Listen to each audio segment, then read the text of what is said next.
In medio stat virtus es una locución latina que básicamente elogia el equilibrio. La virtud está en el medio, pero en este caso no hablamos de virtud, hablamos de verdad. Y por verdad entendemos algo relacionado con lo real. Modificando ese dicho, podría decirse in medio stat veritas, la verdad está en el medio. En el caso que estamos analizando, hoy en día efectivamente hay posiciones opuestas que difícilmente encuentran un punto de equilibrio. Y entonces, al final, les dejaré a ustedes el juicio sobre lo que se expondrá, sobre las diferentes posturas, sobre las distintas opiniones, sobre hechos divergentes y nunca convergentes. Hoy hablamos de la única prelatura personal dentro de la Iglesia Católica Romana. Hoy hablamos de una institución que ha sido definida como la masonería blanca, o la secta blanca del Papa. Hoy hablamos del Opus Dei. Stat virtus es una locución latina que básicamente elogia el equilibrio. La virtud está en el medio, pero en este caso no hablamos de virtud, hablamos de verdad. Y por verdad entendemos algo relacionado con lo real. Como ya muchos y muchas de ustedes sabrán, sobre todo quienes nos siguen desde hace más tiempo. En Dentro. La historia confiamos en las investigaciones historiográficas que fundamentan nuestro canal. A menudo usamos fuentes que no son accesibles desde los servidores italianos. No se puede hablar del Opus Dei sin empezar a hablar de su creador, de su fundador, José María Escrivá de Balaguer, un sacerdote español, que en 1928 funda esta nueva congregación. José María Escrivá de Balaguer tenía solo 26 años en ese entonces. Pero su camino ya está bien trazado, su camino ya está bien claro.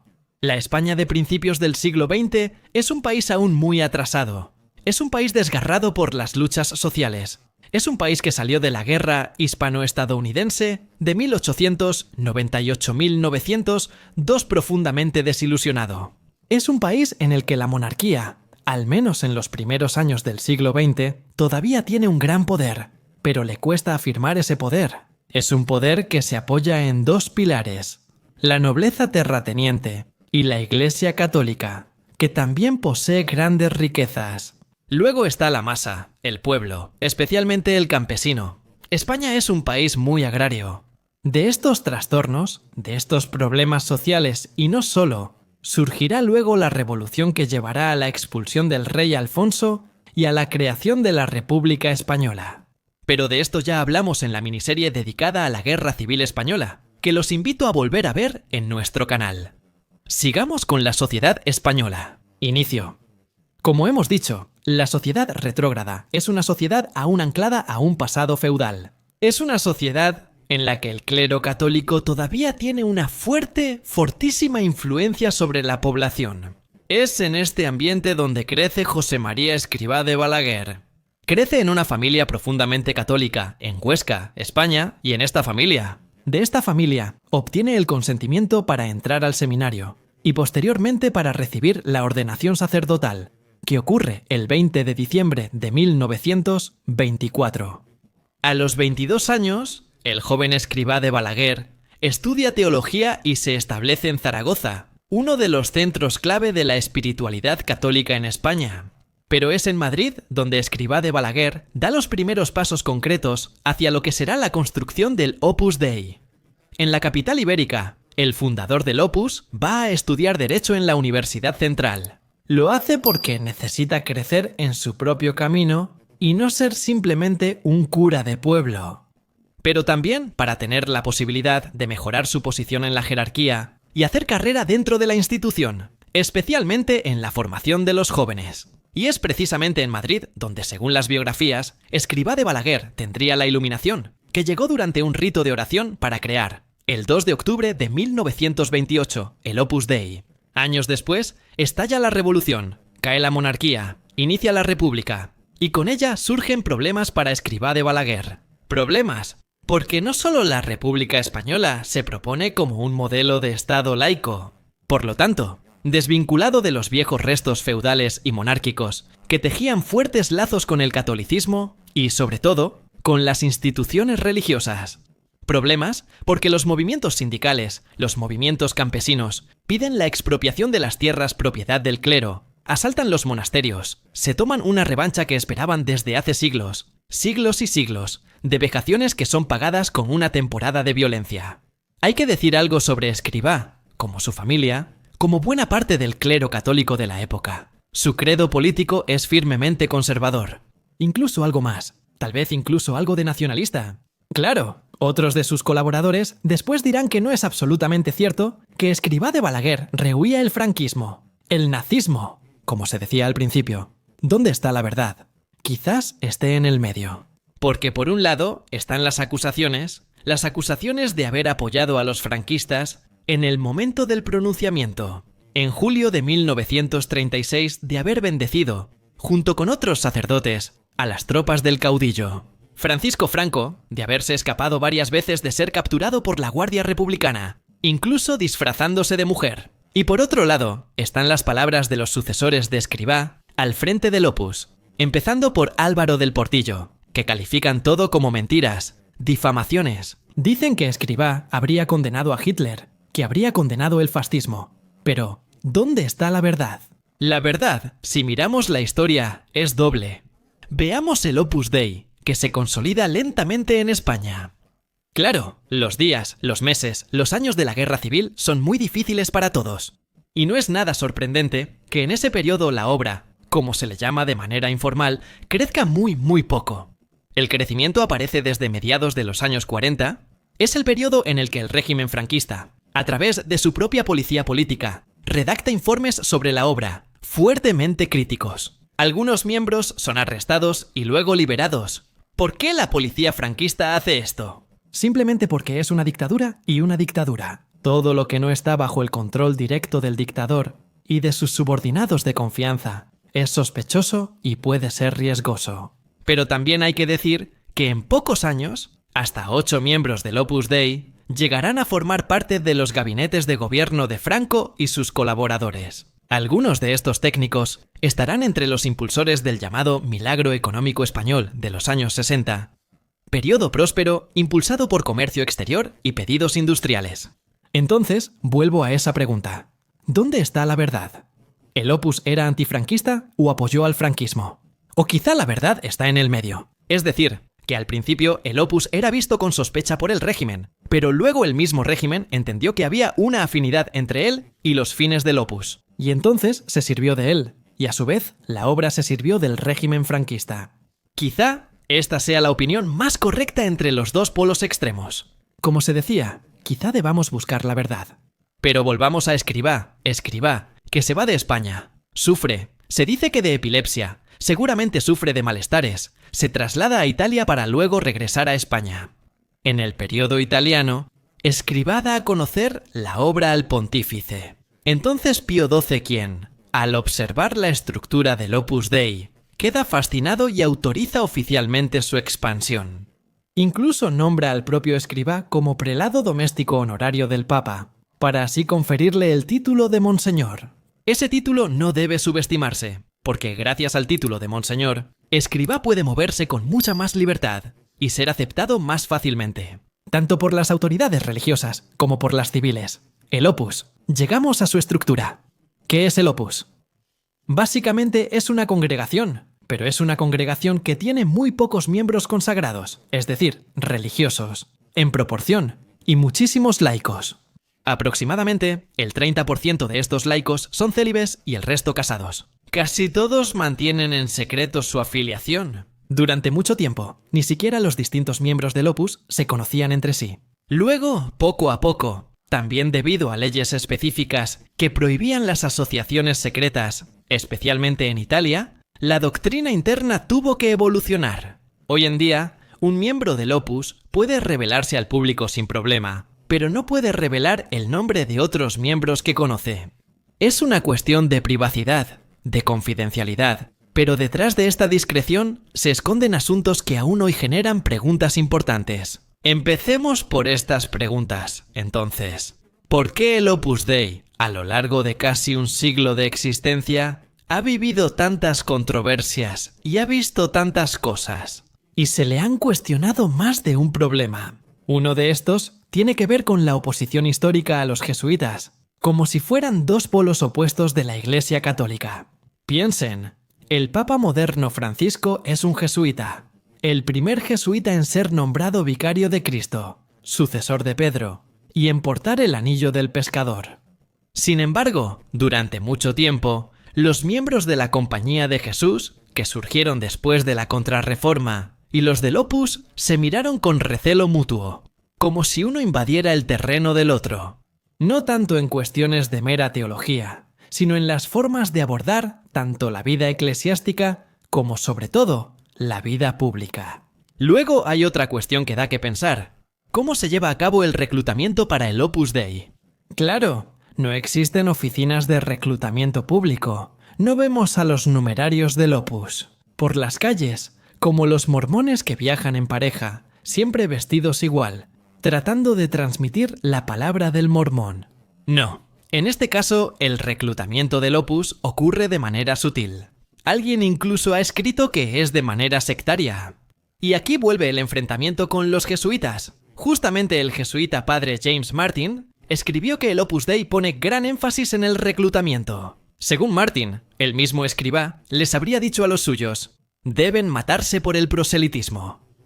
Todo esto, efectivamente, arroja un halo de misterio sobre el Opus, sobre la cooptación de sus miembros, y sobre lo que algunos críticos llaman el lavado de cerebro, casi como una verdadera secta, como muchas otras. Los apologistas, en cambio, responden que todo eso son calumnias, que absolutamente no ocurre ningún lavado de cerebro, que la adhesión es espontánea. Y el hecho de que algunos miembros del Opus decidan donar su patrimonio a la obra es fruto de su propio camino espiritual.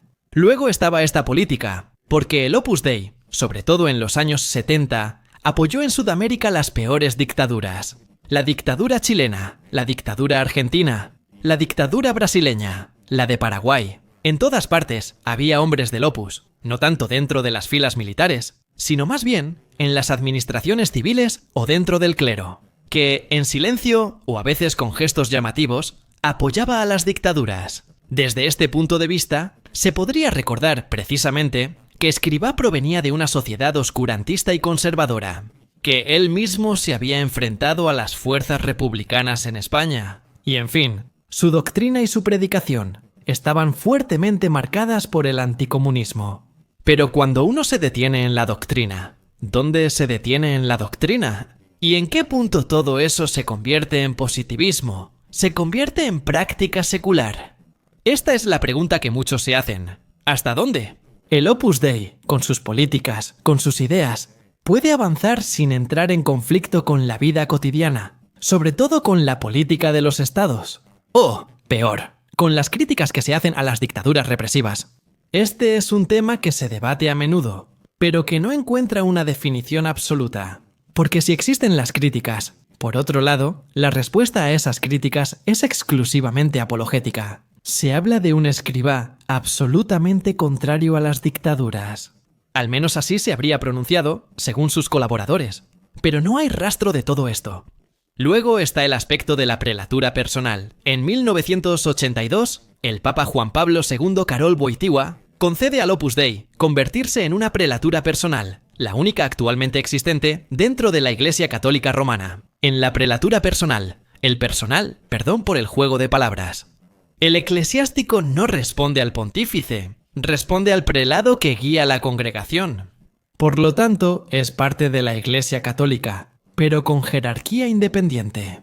¿Por qué ocurre esto en 1982 o 1882?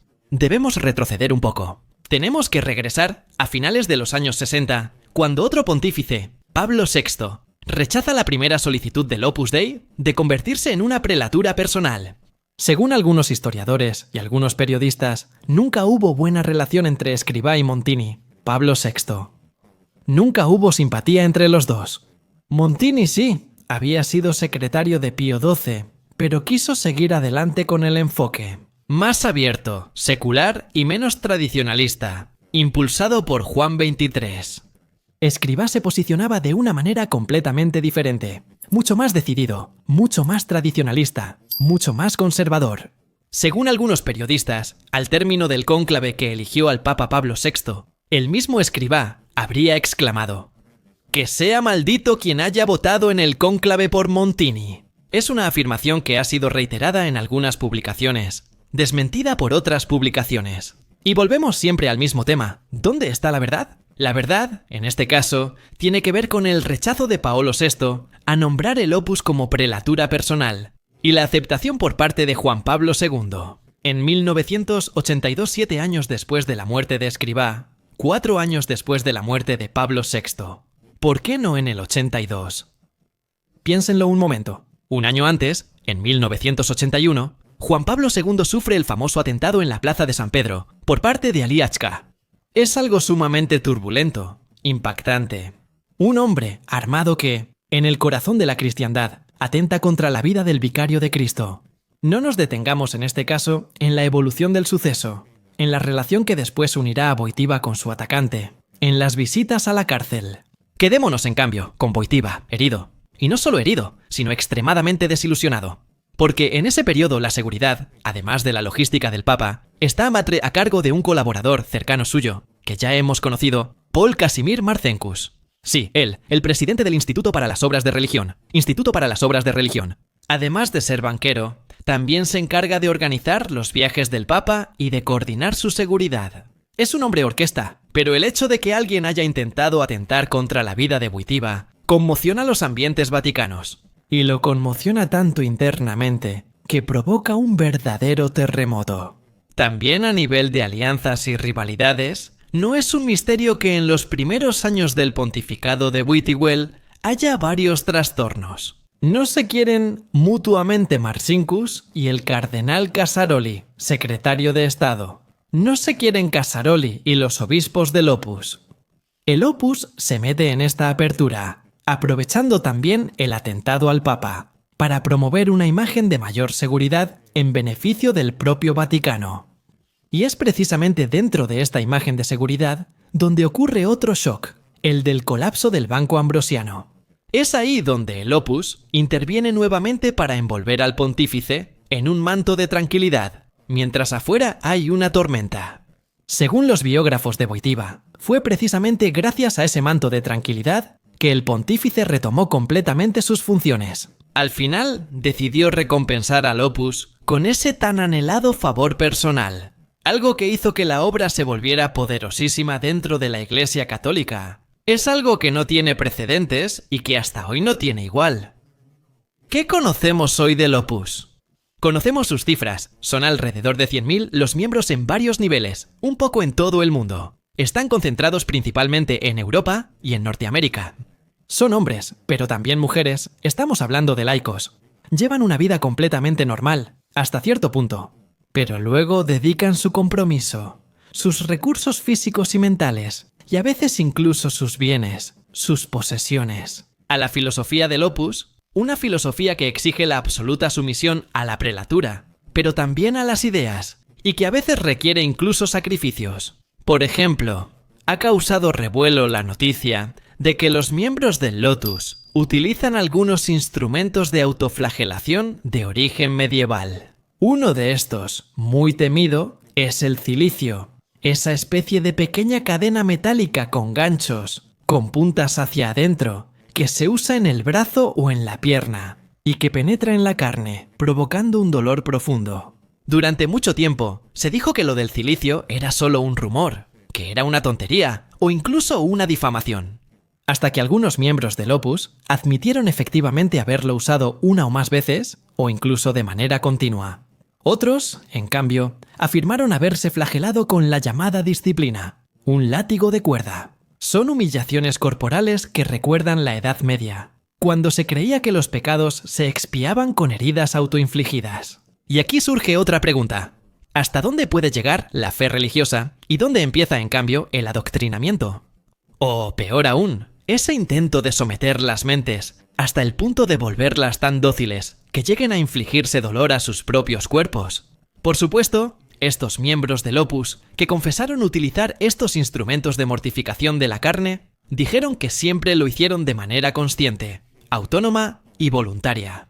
Forma parte de su credo, forma parte de sus libertades personales. Pero en todo esto tengo una duda que espero me permitan expresar. Porque si la mortificación puede formar parte de la doctrina católica, en el sentido de querer reducirse y no exaltarse, claro que la mortificación corporal, en el sentido de castigo corporal, es algo mucho más difícil de justificar. Y llegamos al final de este video, que es sumamente complejo, dedicado al Opus Dei. Llegamos al final con nuestras preguntas. Escrivá de Balaguer fue beatificado 25 años después de su fallecimiento. Fue una beatificación relámpago, según muchos observadores. Muy rápida. Y también aquí hay que preguntarse por qué. El Opus creció más y más. Hoy se mantiene en unos 100.000 miembros. Todavía sigue envuelta parcialmente en el misterio por lo que hace realmente, no tanto a nivel práctico, como a nivel teórico, político y de reclutamiento. Es una asociación que genera preguntas y que ofrece respuestas sustancialmente autorreferenciales. Se basa en un libro llamado Camino escrito por Escrivá, casi como si fuera el manual Zencelli o el manual de los jóvenes castores, si lo prefieren, del propio Opus. Pero las preguntas permanecen y las resumimos aquí. ¿Escrivá era realmente un beato, un santo, alguien que hizo milagros, o era solo un sacerdote reaccionario, como se le acusa de haber sido? La obra nació para dar una lectura diferente del mundo, para crear una conciencia dentro de los laicos o para condicionar a la sociedad. La participación del Opus en las peores dictaduras de extrema derecha, desde el franquismo hacia abajo, ¿fue una coincidencia? ¿Sucedió en secreto? ¿O hubo una complicidad real debida a una estrategia bien definida? Las posturas actuales del Opus sobre las mujeres, los homosexuales, la procreación asistida, el derecho al final de la vida, ¿son compatibles con nuestra sociedad, con sus evoluciones, o no? Y finalmente, el Opus Dei como prelatura personal, ¿es algo útil para la Iglesia Católica o es una iglesia dentro de la Iglesia, como han afirmado algunos críticos? Yo no doy respuestas a estas preguntas, simplemente las he repetido. Les dejo a ustedes el juicio, les dejo a ustedes formarse una opinión en base a lo que se ha presentado. También pueden escribir sus opiniones al final de este video. Yo me quedo con varias dudas, y la duda me lleva a más preguntas. Solo espero que este video también haya despertado en ustedes las ganas de investigar, de entender, de conocer. No podemos dudar de todo. No se puede dudar de la ciencia, o al menos de lo que se reconoce como ciencia. No se puede dudar de lo que está documentado, pero sí se puede dudar de todo aquello que presenta facetas opuestas. No comuniones, sino distorsiones, no convergencias, sino divergencias. Es el caso del Opus Dei. Tomen una balanza, dos platos diferentes. Hay que encontrar el punto de equilibrio, el punto en el que ambos platos estén perfectamente en la misma dirección. Ahora no lo tenemos, pero lo encontraremos. Les deseo éxito y les encargo esa tarea. Mi misión en este caso termina aquí, pero espero haberles brindado un buen servicio de todos modos. Gracias.